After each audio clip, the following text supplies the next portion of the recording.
আমাদের total 65 company আছে CAPF আজকে টোটাল 240 কিউআরটি চলছে পুরো কলকাতা জুরিসডিকশনে 40টা মোটরসাইকেল মোবাইল চলছে থ্রুআউট জুরিসডিকশন 24/7 এছাড়া ডিভিশনাল কন্ট্রোল রুম আছে এবং আমাদের কলকাতা পুলিশ কন্ট্রোল রুমে more than 300 people are always stand by.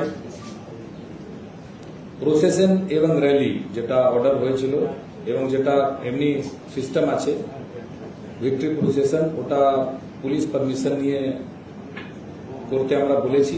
এরকম কোনো পারমিশন না নিয়ে র্যালি হচ্ছে ওটা আমরা কিন্তু আটকাচ্ছি এবং appropriate legal action will be taken at use to take place earlier.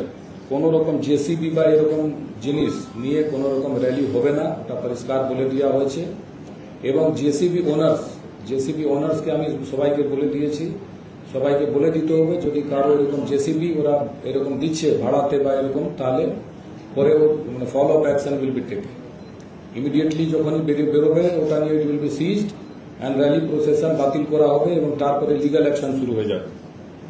তো এইরকম একটা এনভায়রনমেন্ট অফ থ্রেট টেরার এইগুলো ক্রিয়েট করার চেষ্টা যে কোনো লোক করবে তার বিরুদ্ধে কিন্তু কঠোর আইনি ব্যবস্থা নেওয়া হবে। আমাদের সিএপিএফ সঙ্গে একটা ইন্টিগ্রেটেড কন্ট্রোল রুম খোলা হয়েছে এইখানে সিএপিএফ অফিসার আছেন আমরা আছি পুরো ডিপ্লয়মেন্ট যদি হঠাৎ চেঞ্জ করতে হয় কোথাও যদি সমস্যা হলো এখানে পাঠাতে হয় এক্সট্রা বাড়তি ফোর্স ওটা আমরা একসঙ্গে কথা বলে আলোচনা করে করছি।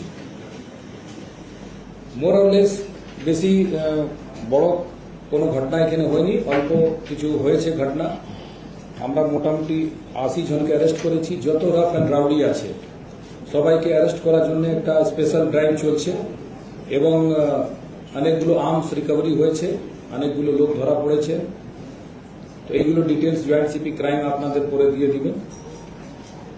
তো আমি আবার এটা বলতে চাইছি কি যে উদ্দেশ্য নিয়ে আমরা কাজ শুরু করেছিলাম এবং যেভাবে ইলেকশন সম্পন্ন করেছি the same environment will be maintained post election and we would like to have